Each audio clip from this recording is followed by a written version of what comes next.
প্রিয় শিক্ষার্থীরা, 15 মিনিটস ক্লাসের পক্ষ থেকে তোমাদের অনেক অনেক শুভেচ্ছা। আমাদের আজকের বিষয় ঐকিক নিয়ম। আমি গত দুটো ক্লাসে তোমাদের ঐকিক নিয়ম দেখিয়েছি, কিন্তু সেগুলো লিখে বড় সাইজের করে করা ছিল। এখন আমরা অঙ্কগুলো কি করে সংক্ষেপে করতে পারি, সংক্ষিপ্ত পদ্ধতিতে করতে পারি, সেইগুলো দেখব। তার জন্য আমাদের একটি মাত্র সূত্র জানতে হবে। এই একটি মাত্র সূত্র ব্যবহার করে আমরা ঐকিক নিয়মগুলো করতে পারবো। তবে যারা ছোট তাদের জন্য কিন্তু এই নিয়মটি নয়। তারা পরীক্ষায় নাম্বার পাওয়ার জন্য বা নিজে শেখার জন্য আমি আগে যে দুটো ক্লাস দিয়েছি ওই দুটো ক্লাসই বেশি গুরুত্বপূর্ণ। আর এই ক্লাসগুলো যারা চাকরি প্রার্থী, যারা এমসিকিউ পরীক্ষায় অংশগ্রহণ করবে তাদের জন্য এই ক্লাসটি। তাহলে চলো আমরা দেখি যে ঐকিক নিয়মের একটি সূত্র ব্যবহার করে আমরা কিভাবে অঙ্কগুলো করতে পারি।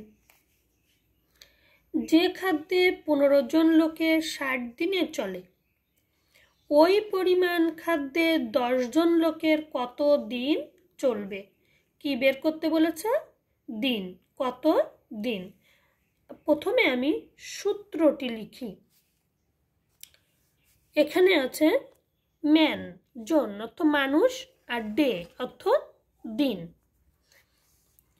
আমি লিখব M1 ইন্টু D1 সমান M2 ইন্টু D2। এই হচ্ছে একটি মাত্র সূত্র। এই সূত্রটি ব্যবহার করে আমি ঐকিক নিয়মের অঙ্কগুলো করব। তাহলে আমি দেখি M1 কোনটি, প্রথম মানুষ কোনটা আছে এখানে, এটি হচ্ছে M1 আর এটি হচ্ছে D1।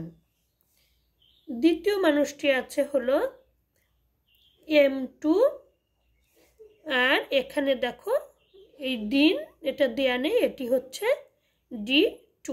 তাহলে আমার বের করতে হবে কি, এখানে D2 বের করতে হবে। আমি সূত্রটি লিখি M1 ইন্টু D1 সমান M2 ইন্টু D2। তোমরা মান বসিয়ে দাও।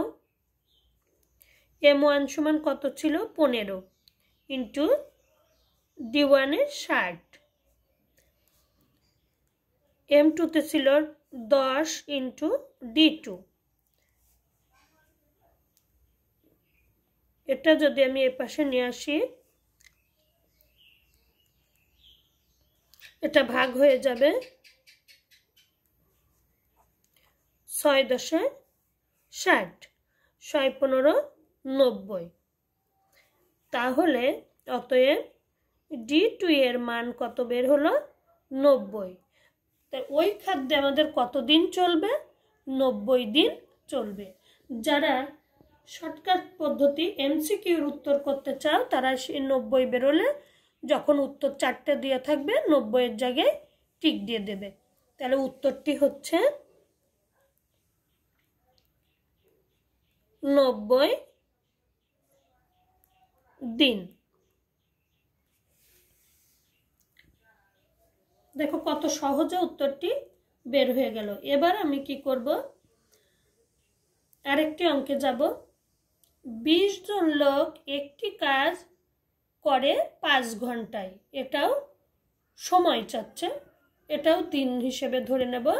10 জন লোক কত ঘন্টায় কাজটি শেষ করবে? সূত্র তো একটাই সূত্র, এইটাই আমার ব্যবহার করতে হবে। বারবার আমি এখানে পাশে সূত্র লিখব না, এটা যেখানে প্রয়োজন সেটা আমি লিখব।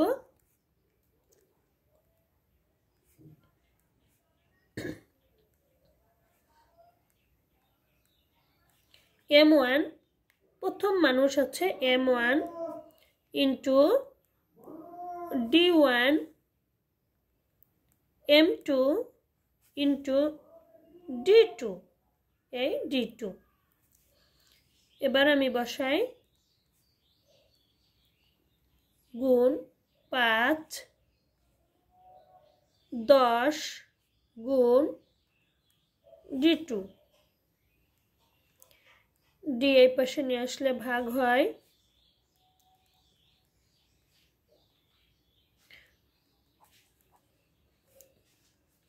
10।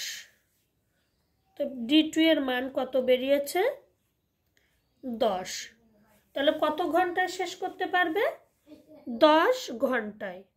উত্তর 10 ঘন্টা। এবার আমরা আরেকটি অঙ্ক দেখি। 10 জন শ্রমিক 5 দিনে আয় করে 600 টাকা। এই অঙ্কটি একটু ধাঁধা মতো অঙ্ক। 15 জন শ্রমিক 5 দিনে আয় করে 600 টাকা, তবে 10 জন শ্রমিক ওই টাকা কত দিনে আয় করতে পারবে? সেই সূত্র অনুযায়ী আমি বসাই M1, তারপরে D1, তারপরে M2, তারপরে D2। দেখো এই 600 টাকা আমি কিন্তু কিছুই বসাইনি, পরে বলছি যে এটা কোথায় যাবে কি হবে। আগে আমি বসিয়ে নিই যে কত দিনে আয় করবে সেটি বের করে নিই। প্রথমে আমি লিখি M1 into D1, M2 into D2। M1 এ 15 ইন্টু 5, আর এখানে আছে কত? 10 ইন্টু D2। এবার আমরা D2 সমান 15, দুটো গুণ করেও একসাথে বসানো যায়, আবার এভাবেও নিয়ে আসা যায়। 2, 15 আর 2 কাটে না, তাহলে আমার হলো কত? এত দিন। যদি দেখো যে এমসিকিউতে এইরকম আছে এত দিন আছে, তাহলে তোমরা এই পর্যন্তই রাখবে। আর যদি দেখো যে না এত না, এইরকম করা আছে,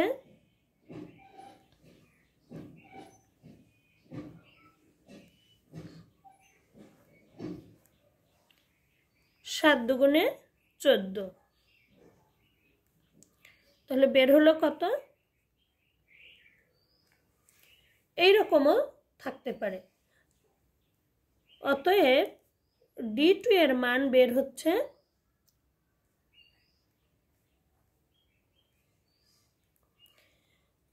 8 অথবা 8, যে কোনোটাই তোমরা লিখতে পারো। উত্তর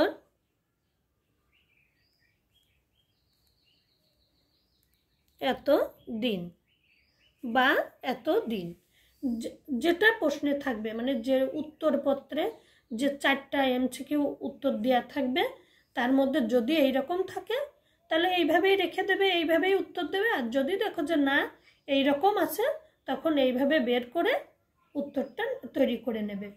আর এখন কথা হচ্ছে যে আমি তো দিন বের করলাম, তাহলে এই যে টাকা এটা কোথায় গেল?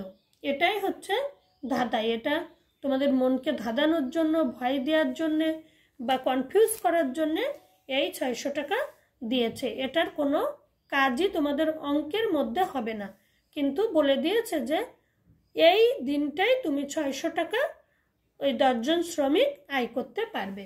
তাহলে ওই 600 টাকা অঙ্কের মধ্যে কোথাও ব্যবহৃত হবে না। এইরকম অনেক কিছু দেয়া থাকবে যেগুলো বুদ্ধি করে ওভারকাম করতে হবে। আরেকটি দেখি, আমরা উপর থেকে নিচে আসছি, উপরের অঙ্ক থেকে নিচের অঙ্কগুলো একটু কঠিনে যাচ্ছি। এটা কিন্তু কঠিন না, জাস্ট ধাঁধানো অঙ্ক, তাই তোমার ভয় দেওয়ার মতো অঙ্ক এই। আর এখন যেটি করব ওটার থেকে এটা আর একটু জটিল, খুব বেশি জটিল না, তবে একটু জটিল। একটি দুর্গে 15 জন সৈন্যের 20 দিন চলে। একটি দুর্গে 15 জন সৈন্যের চলে কত দিন? 20 দিন। ওই খাদ্যে আরও 10 জন সৈন্য বেশি থাকলে ওই খাদ্যে কত দিন চলবে? যদি বলছে যে যদি আরও 10 জন আসতো তাহলে কি হতো, শূন্য সংখ্যা বৃদ্ধি পেয়ে যেত। আর যদি চলে যেত তাহলে কি হতো, শূন্য সংখ্যা কমে যেত। তাই যখন এইটি বাড়বে, এতজন তো আমার আছেই, এখন আরও 10 জন বাড়লো, অত জনের সাথে আমার 10 জন বাড়বে। তো প্রথমে আমি সূত্রের M1 এবং D1 লিখে নিই। তারপরে এই যে শেষেরটাকে আমরা কি লিখেছি এত সময়, M2, কিন্তু এখানে আমরা তার আগে একটু কাজ করে নেব। এই যে 15 যোগ 10, আমার 15 জনের ছিল, আরও 10 জন বাড়লো, হলো কত, 25 জন। তাহলে এবার আমার M2 হচ্ছে এই 25 জন। এই হচ্ছে পার্থক্য। আর যদি এখানে থাকতো যে কতজন চলে যাবে, মানে এতজন কমে গেছে, তখন কিন্তু আমি এই 15 জন থেকে সেটি বিয়োগ দিয়ে M2-তে বসাতাম। এটা তোমরা একটু খেয়াল রাখবে। এটা এরকমও থাকতে পারে, বেশি হলো বা কমে গেল, এর দিকে একটু খেয়াল রাখতে হবে। আমি এবার সূত্র লিখি, M1 যোগ D1 সমান M2 ইন্টু D2।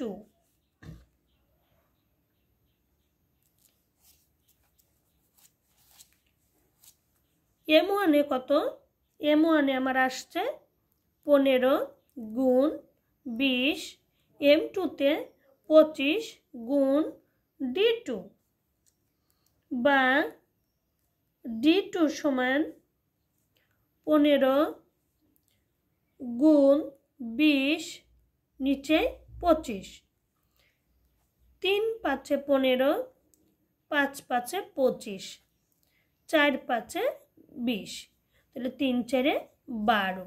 অতএব D2 এর মান হচ্ছে 12। উত্তর কতদিন চলবে, 12 দিন। MCQ-এ যখন 12 পাবা ওখানে টিক দিয়ে দিলেই হবে। তাহলে তোমরা দেখলে যে ঐকিক নিয়ম আমরা কত সহজে একটি মাত্র সূত্র ব্যবহার করে করতে পারি। এইরকম আরও অনেক ধরনের অঙ্ক আছে, তো আমি আস্তে আস্তে তোমাদের দেওয়ার চেষ্টা করব। তোমরা ভিডিওগুলো দেখবে। সবাই ভালো থাকবে। সবাইকে অনেক অনেক ধন্যবাদ।